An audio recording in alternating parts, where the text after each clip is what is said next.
What is the best way to stay updated on the trends in hip hop library music? For example, it seems like using ear candy, like risers, impacts, vocal shots aren't as popular as they used to be, or maybe that's just my observation. How long does it take for certain sounds to become outdated? So I think Trevor and Mike, you guys both do hip hop way more than I do. Trevor, if you could start with that, where do you see on terms of how do you keep up on trends and what's going on, especially with your library that does hip hop yourself? Yeah, it's funny you say that. The risers and stuff that definitely has like kind of pulled out a little bit in the hip hop. It definitely feels those things feel a little extra with the current state of hip hop. Like hip hop definitely likes their dropouts and their small drum fills into things, like not necessarily like big buildups or a riser or a reverse crash explosion thing or whatever, which wasn't true a while ago or whatever. So that's perceptive of you. Current trends, like it really is just this listening to music. Like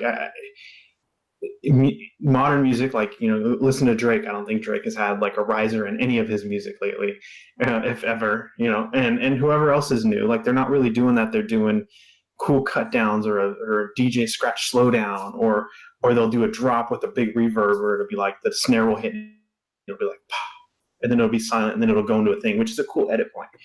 And that kind of stuff, like that's what's going on in the, and that's what the kids are doing these days. You kind of got to do it right. And if, just going off of, because I know TV is different than the record world, where TV definitely has a little bit different things going on because of the audience. Go to the big library, the big hip hop libraries, or all libraries that have hip hop, and see I would even say like the bespoke libraries that are just hip hop that are on the big library companies. Listen to their new releases, listen to what they asked for, because their new releases are just a bunch of things that they asked for from their producers. So if there's no risers and uppers and all that stuff, and it's all other types of transitions, they probably asked for it that way. So it sounds like you kind of already do it, so you're kind of already there. But for anybody listening, just listen to what's brand new, and then you'll know what's going on. Absolutely. Mike, you have anything to add to that? Yeah, so and this is kind of how we go about it too when we were formulating sort of new creative directions and stuff like that.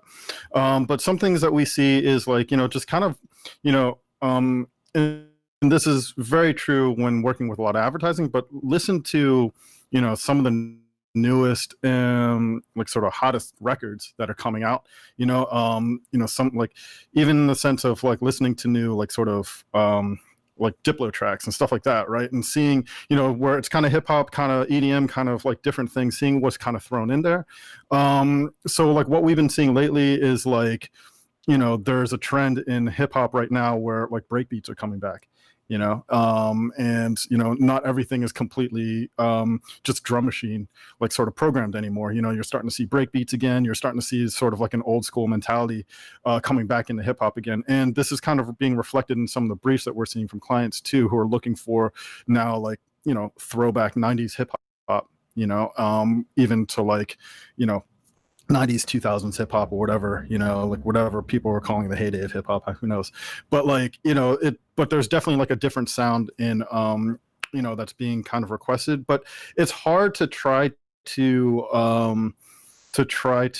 I guess like what's coming next. That's usually the job of the library or the company that you're working with, but you can kind of see it in the sense of like what you're hearing as far as new records coming out. New record comes out and be like, oh wow, this is crazy, it's a huge record, and it's like sample based hip hop again. Like so some, like for instance, Run the Jewels, like their new album came out, and of course like their song Legend Has It, that was on the Black Panther soundtrack, and then of course you had that sprung this whole thing of syncs for that type of hip hop. Plus DJ Shadow had a ton of syncs, and there's a lot of requests being like, hey, we love this DJ Shadow track, we want music like this, and that's all pretty much like sample based sounding hip hop. Now obviously you don't want to sample anything, but like as far as the style of hip hop, it's like sample based hip hop, breakbeat hip hop, like it's not much in the way of like 808 drum machines, and not like the trap style of hip hop that's been happening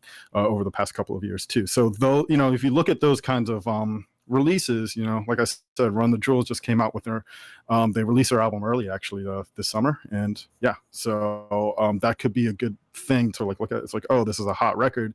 What's going on in the production here, and that can kind of give you a little bit of a little bit of like a roadmap as to like, okay, I think this might be what might be asked for in the next whatever couple of years or something like that, or the next year or so. Yep. Yeah, and if I might chime in a little bit too, on the second part of his question, which was the like, how do we know to like stay away from things that may sound dated? Your kind of like nostalgia brain memory part of your brain will tell you that when you listen to things, and a perfect example is if you hear certain synths that remind you of the 80s, that's because the 80s had that sound, right? And so you hear things that, remind you of the 70s or the 90s or the 2000s. Like a perfect example is Little John, and all the producers around the early 2000s were doing the synth heavy, like Little John stuff. And if you try to do that now, anybody who's listening is going to instantly dial the clock back 10, 15 years and remember it. 20 years now. Oh my goodness. 20 years. Dude, we're old, man. And they're going to dial back that clock and go, oh, that sounds like Little John. I don't need that right now. And that's same with, if you've got some rock tracks, but it just sounds like, 80s indie rock or hair metal or something. You're just poking at that part of the brain that's telling them this sounds old. And so paying attention to what the trends are and what your mind reminds you of, or what the sounds remind you of, or remind other people of, is a good indicator of how to know if a track is dated or not. Totally. I just gave feedback on a track today in the syndicate for a member who had a track that I told him, like, this kind of sounds like that early 2000s sort of in the club, Lil Jon sort of a vibe. And I would say for those producers that you find you're running up against that, where you're kind of like, well, and we're all guilty of this. Like, I still want to make metal music like the stuff that I listened to when I was 16 years old. It's just like, whenever you were really first in love with music, it tends to be your where your heart is at. So we're all kind of like, we can all fall into this. What you should be doing if you want to make sure that you're staying current is listen to new music a lot. Like, you should be having, once in a while, go listen to your oldies, favorites, that kind of thing for sure. But you really should listen to what's on the Billboard. If you still have a radio, whatever those things are, turn on like a popular, your local hip hop station, local pop station, or just go online and look at what's trending, where the top, Billboard 50, that kind of thing in whatever genre, and download those songs, get them on your Spotify app, whatever it is, and put them on when you're going to the gym, when you're doing errands in your car. You need to just surround yourself with modern music so that you just that stuff becomes kind of like subconscious to you. So the choices you make in your music start to kind of echo and mirror what you're hearing on these tracks. Because if you're only listening to Little John, guess what your hip hop's going to sound like? You're going to just always go back to that, right? Or if you're not listening to any new music, but the music you did listen to was Little John 20 years ago, it's just going to always kind of have that throwback feel. So definitely listen to a lot of new music and get inspired by it and fall in love with it. It's like the first thing I would say before you make any music. Spend like at least a week just nothing but listening and finding like, what are the rules of this genre? What are the sort of things that are happening in the sort of newest instance of it? There's always kind of new rules that are being broken and new ways that things are put together, new transitions, new lyrics, new whatever, right? And all the artists are kind of copying each other and kind of being inspired by each other. So you can kind of see a lot of these like threads that get woven in between all of it. But yeah, definitely use your ears first, really listen.